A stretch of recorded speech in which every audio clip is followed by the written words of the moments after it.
Hello. Hey, is everybody prepared? It is, I guess, day 2 of DragonCon, and considering how many people I see out there, everybody's still sleeping off their booze. So we have. Was everybody here for her thing from yesterday? Two people. That's cool. No, that's actually a good thing. Actually, because that means this is all new for you.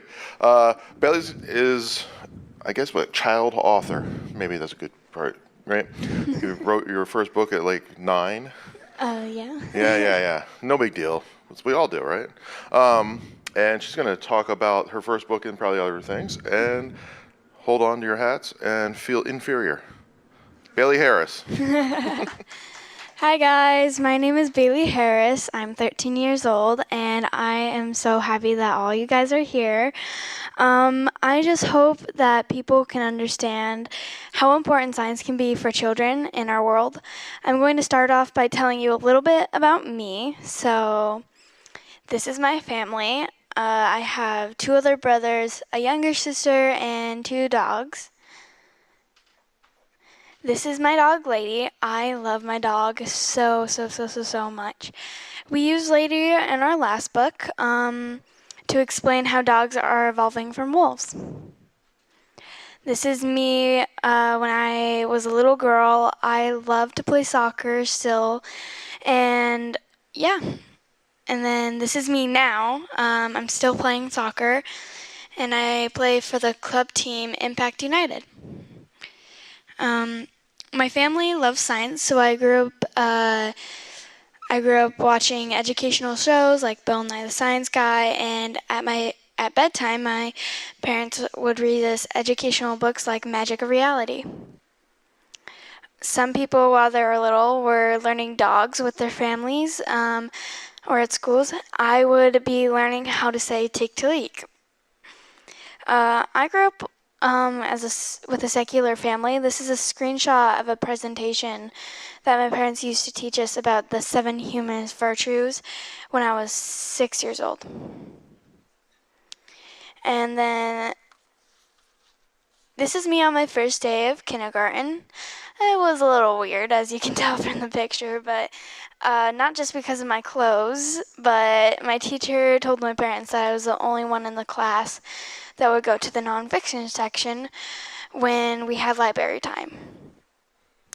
When I was little, I used to lay out on the trampoline with my family, and we would talk about the stars and constellations in life. My dad and I actually fell asleep on the trampoline one time watching the stars, and this was a very special time for me. I learned to love learning about our universe, and I could feel that I was a part of something larger than myself. I grew up in Utah, so Utah is known for quite a few things. We have amazing national parks. We have a ginormous copper mine that was taken from space and it was taken down from this beautiful mountain that's now a copper mine, and this is a picture from NASA. So it's pretty, but it's a copper mine. So we have the salt flats, and we've gone there a few times. It's really beautiful. We hosted the 2002 Winter Olympics a few years before I was born. We also host the Sundance Film Festival every year. Am I forgetting anything, guys? Do you know? Maybe. Hallelujah.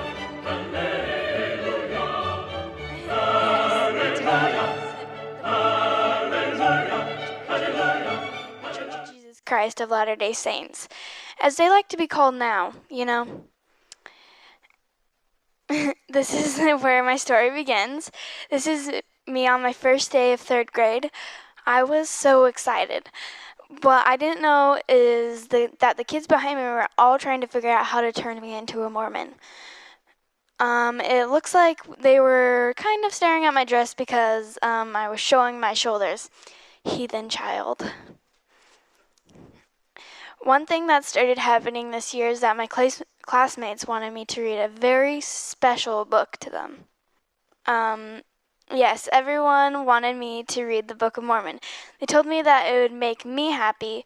They told me that would make me happy because of this. My parents taught us about religions and about the Book of Mormon. I learned that this book was made by a man who put his face in a hat and saw words magically appear on a rock. And the book came from an Egyptian language that didn't really exist. I learned that the book came from the golden plates that were delivered by an angel, and nobody else ever saw these golden plates. This is very curious. These kids weren't trying to be mean, though. They were just trying to be good little Mormon missionaries. But then things started to go bad for me when they asked me if I believed in Jesus. I told them that I didn't believe in Jesus. They thought I was totally crazy.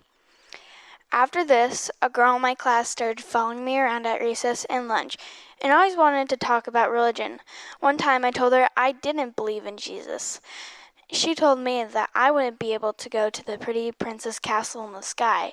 She told me that I was going to go to a place called hell. This little girl started following me around, telling me that I was going to go to hell. I ran away and hid from her. The next day, she did the same thing. I ran away again. Then she told the yard duty I was refusing to play with her and hurting her feelings. The yard duty took me to the assistant principal. The assistant principal told me that I could not refuse to play with someone like that. I told her that the girl wouldn't stop talking to me about religion and telling me that I was going to be sent to hell. The assistant principal told me that I was being a bully because I wasn't playing with this girl. She kept me in at recess and made me read anti-bullying books for a few weeks. My mom came in, saw me crying at lunch one day, and asked my teacher why I wasn't out playing with all the other kids. The teacher told my mom that I couldn't go out with the other children because I was being a bully by refusing to play with this girl. My mom went and spoke to the assistant principal that day. The assistant principal told my mom, "What do you expect? You moved here from California to Utah." This year ended up being very hard for me, and the innocent, excited little girl I was in this picture had some dark times later this year. There were some times that I even wondered if I wanted to be alive. I don't tell you this because I want you to feel sorry for me. I tell you this because it will help you understand why I wrote my Stardust book series. And now to the happy part of the story. My family loves science, and we watch Cosmos together every night. In one episode, Neil deGrasse Tyson said, "The planets, the stars, the galaxies, we ourselves, and all life the same star stuff." This was so amazing to me. I couldn't believe that our bodies are made out of stars. I wanted all the kids in the world to know about this. So that day, I ran upstairs went up to the computer and started typing my book. This is an actual document from that day. My original title was The Book of Truth. I knew that the Book of Mormon was very special to my friends at school, so I made the title very, very similar to theirs.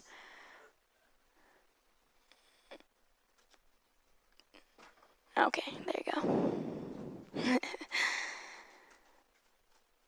There we go. I knew that the Book of Mormon was very special to the kids at school, so I made it very similar to their book title.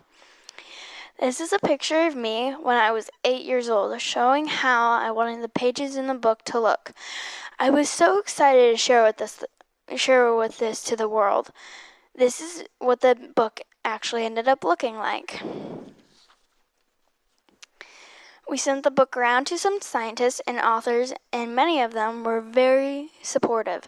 We are so grateful for them and their early support. I started the book off by talking about life and how life appeared on Earth millions of years ago with single-celled organisms. Then, this is the second page. This is an image of Black Rock Beach in Hawaii with the Milky Way galaxy in the background. This is my favorite place on Earth. We talk about how there are hundreds of billions of galaxies with hundreds of billions of stars in each galaxy. This is my favorite picture from space. and it's called Cassini, where it shows Saturn's rings with Earth in the background.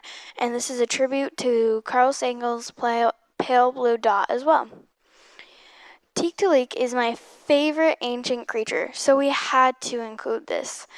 This is another page. This is Lucy, who lived in Africa 3.2 million years ago, and she standed up on her own 2 feet. This is my favorite page. I wanted to show the importance of evidence, and I'll read this page to you. Unicorns lived on Earth a long time ago with pixies and fairies. Just kidding. There's no evidence of real unicorns, pixies, or fairies. If they were real, they would be made of stardust. Our book was published, and I was able to go to BookCon and Book Expo in New York. For its release. I was able to speak with so many children, and I learned that children love space, so we decided to make a second book about the solar system. This is a page from my research. I tried to find the coolest things about each planet for this book. The book is called Stardust Explores the Solar System, and this is a picture of it. We start off talking about the Big Bang, and then we go on and talk about how special Earth is, being a planet with life. We also talk about how people believe a lot of weird things when the real answers aren't even known yet. We released a new book this year as well called Stardust Explores Earth's Wonders. This book is about geology and evolution. Ever since our first book, parents have been asking us to write more and more about evolution. And this is the first page of the book. Stardust's skeptical little brother Vincent asked her a lot of questions in this book. I will read this page to you.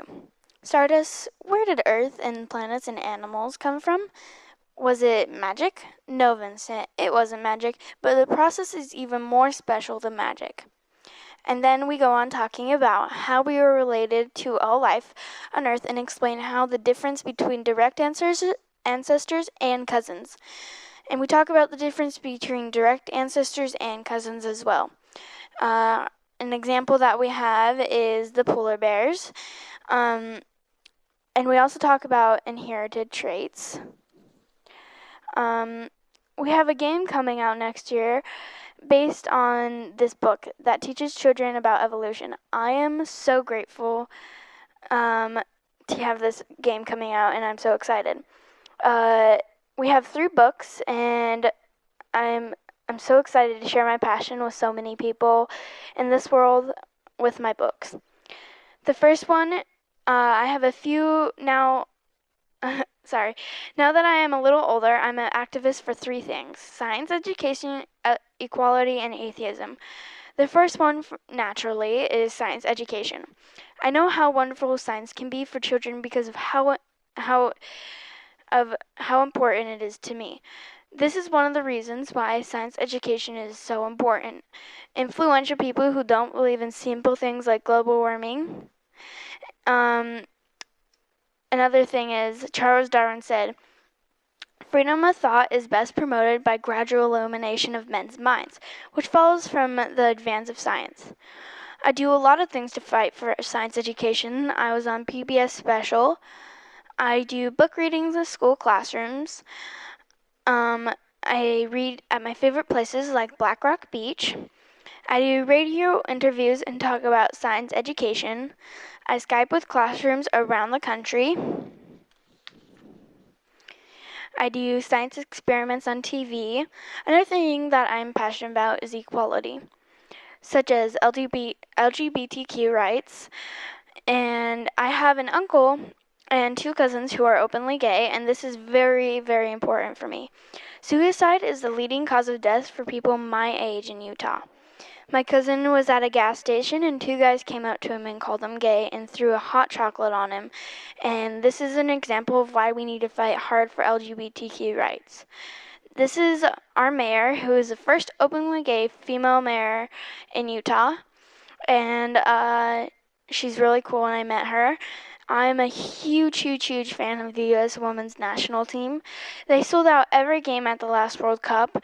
These soccer players made less than half of the U.S. men's soccer players for for the World Cup in France this year. I am also an activist for atheism. For me, this supports both science education and equality. Religion is still fighting hard against both of these, and we need to stand up against this. The Ark Encounter is a perfect example of why we need to fight for atheism. I did a video with Secular Student Alliance that will be coming out soon.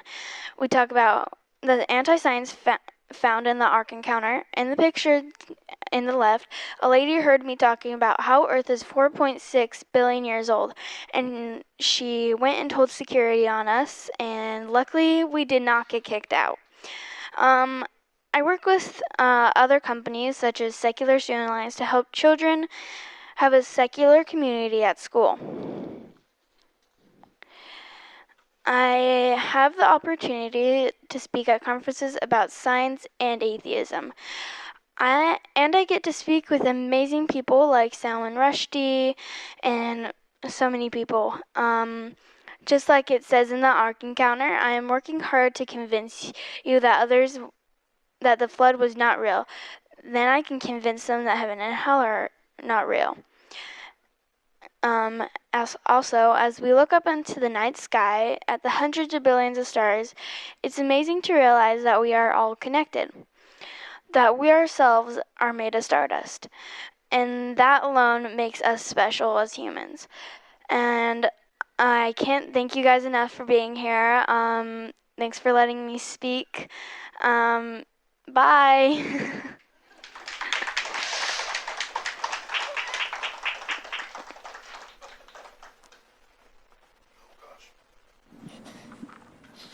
All right.